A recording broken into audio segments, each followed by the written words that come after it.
All right, Nance, a slightly different subject of chat today, but you've been given the freedom of the city of Plymouth. How can you sum that up? Great difficulty, Char, really. Yeah, I feel very humbled, very honoured, slightly embarrassed. But yeah, extremely proud moment for all of us. It's a job to put words into what it means, to be honest with you. Yeah, you say embarrassed. Why is that? I suppose you don't think you're worthy of such an accolade. I'm not saving lives or helping anybody out or fighting any wars, am I? But yeah, so slightly embarrassed about that, but deeply proud of it. Like I said, very, very honoured that people feel that I deserve this recognition. So really grateful for that. Yeah, I suppose though it does demonstrate just how much people think of you, and also think of the football club, to have such a rare and yet prestigious accolade that is not a sporting thing. Yeah. Given to someone who has represented the football club for as long as you have, doesn't it?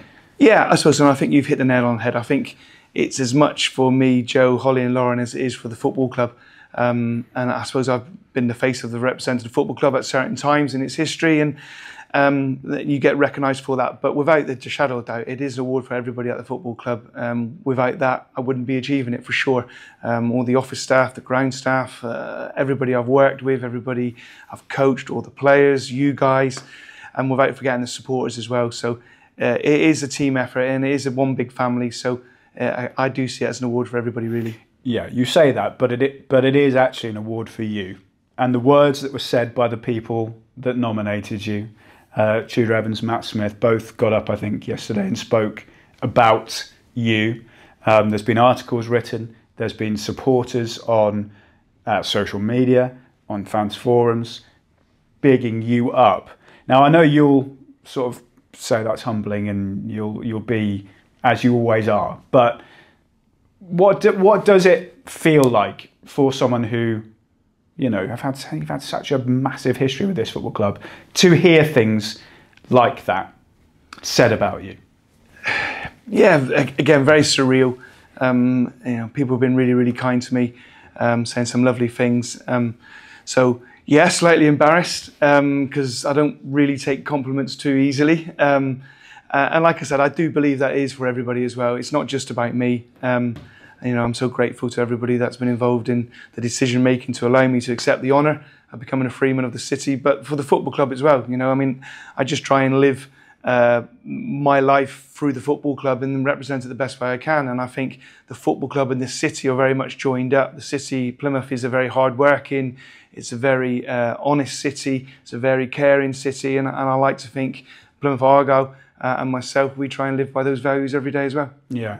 Let's go back through some of the things that were said, because in Matt Smith's kind of article and speech that he did, he says he's long thought that this could be something that could happen, and you could be given that, the opportunity for the council to bestow this on you. But he said after Brentford was really that moment, and that was the end point of the latest time in which you have stepped up in the club's hour of need. The fifth time that you've, whether it be solo or jointly, been caretaker.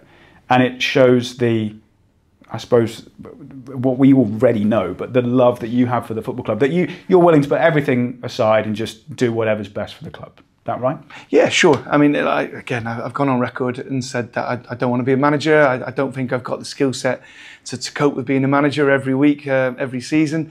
But when the football club and Simon and Andrew asked me to do something, of course I do it. And you try and do it to the best of your ability, with all the energy, all the enthusiasm that you can muster, because the football club means so much to everybody. There's so many supporters in the city, outside of the city, and you don't want to let them down. And the players as well, and the people that work within the club. So to say I was pleased to accept their offer again of doing it, I'm not quite sure about that, but I was never going to say no, and I'll never say no to anything the football club wants me to do. Yeah, and I suppose that is it. It is the never say no. Yeah. The classic cliche, cut Yeah. Kevin Nancekivell and he bleeds green. Is that true? I'm not sure about that, but and yeah, listen, I know what you mean. But there's lots of people like me who bleed green or supposedly bleed green, so I'm not unique in that respect at all. But yeah, listen, I'm very, very proud to represent the football club, and I've been a lucky boy all my career to do that. So hopefully I can continue to add something for a few more years, and I won't have to step into the manager's role again. Well, yeah, but we know we're in safe hands if you We're do. in good hands with Miron.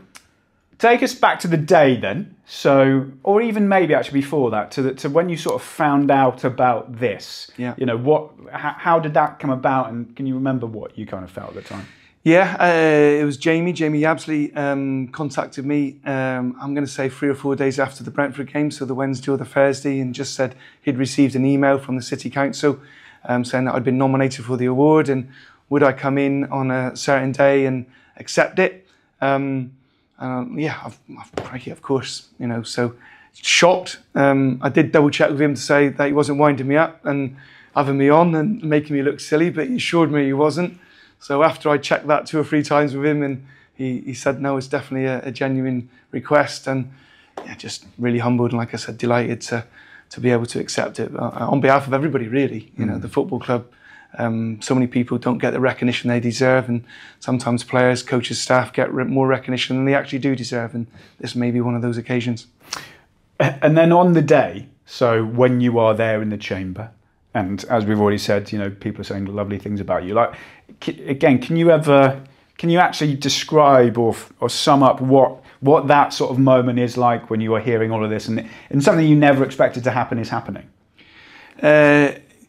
Yeah, very emotional, really emotional. Jo, my wife, came as well, so she was sat to the side, and I made sure I never made eye contact with her when the nice words were being said, because I can imagine what we were going through. But yeah, really, really proud, really emotional, and just really, really grateful, really, that people could talk about me in that light, because it's certainly not the light that I would see myself in. So quite humbling. And like I said, at times it was an experience that you'll never forget. Because you don't often hear things, especially in football, being, you know, nice things being said about you. No, not at all. But also when you're still in your career, Yeah. you know, you are still well and truly in the thick of doing your job. Yeah. Quite often this happens at the end to sum up, doesn't it? Yeah. But does that make it any kind of more special or nice, I suppose, that you can see the actual recognition straight? Yeah, no, it's lovely, and I think you try and live your life by working hard, being kind to people, building relationships, and making sure everyone else is sorted before you sort yourself out. So maybe it does get recognised in some way, I don't know, but yeah, a humbling experience. It's difficult for me to articulate it, just to say how proud I am, really. And I think it marries up with the football club, doesn't it? You know, we're a proud football club. Plymouth's a proud city. We're a passionate football club. Plymouth's a passionate football city. It's city in itself. I'm very proud. I'm very passionate, as I think you all know. So it's a good marriage. Just to finish on, what other than the amazing accolade, obviously, and the honour that you have, and you're one of only less than 50, fewer than 50 people have been given this kind of recognition. But what does it mean?